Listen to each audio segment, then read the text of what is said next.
بسم الله الرحمن الرحيم.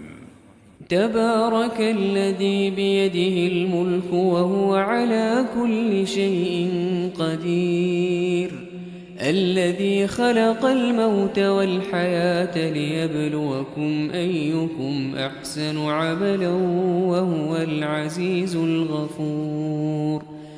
الذي خلق 7 سماوات طباقا، ما ترى في خلق الرحمن من تفاوت، فارجع البصر هل ترى من فطور، ثم ارجع البصر كرتين ينقلب إليك البصر خاسئا وهو حسير.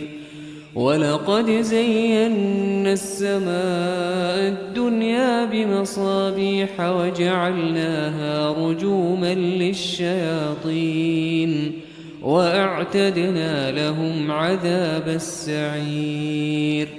وللذين كفروا بربهم عذاب جهنم وبئس المصير. إذا ألقوا فيها سمعوا لها شهيقا وهي تفور، تكاد تميز من الغيظ كلما ألقي فيها فوج سألهم خزنتها ألم يأتكم نذير؟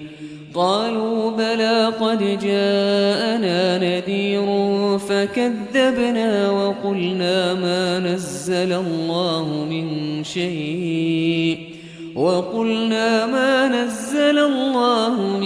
شيء إن أنتم إلا في ضلال كبير.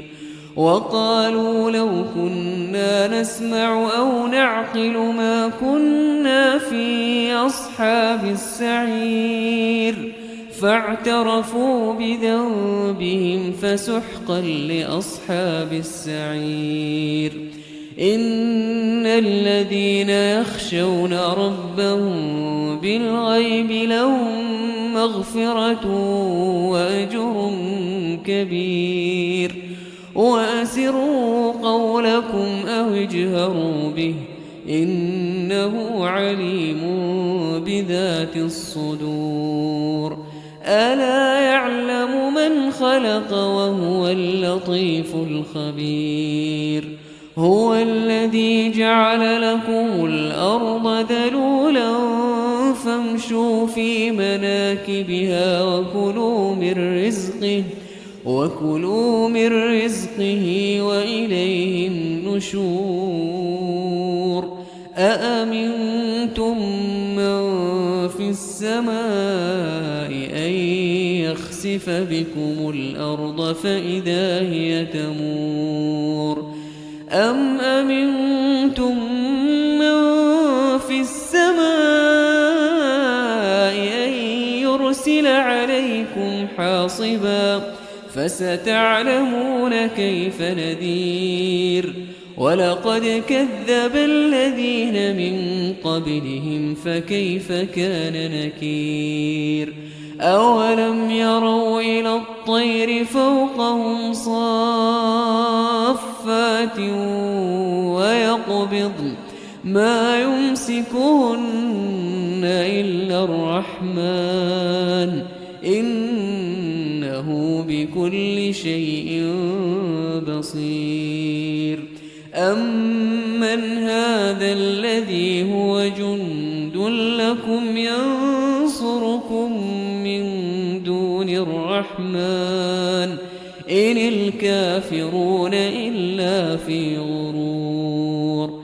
أمن هذا الذي يرزقكم إن أمسك رزقه بل لجوا في عتو ونفور. أفمن يمشي مكبا على وجهه أهدى أمن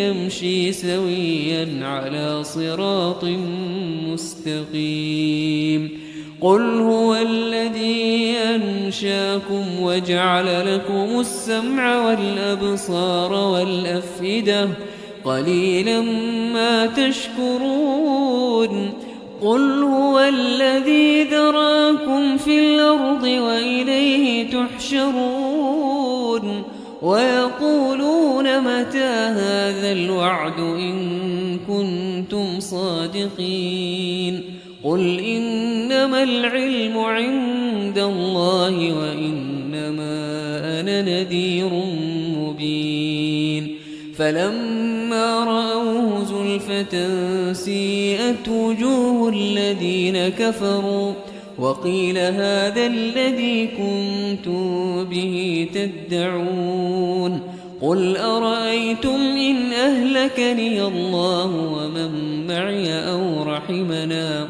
فمن يجير الكافرين من عذاب أليم قل هو الرحمن آمنا به وعليه توكلنا فستعلمون من هو في ضلال مبين قل أرأيتم إن أصبح ماؤكم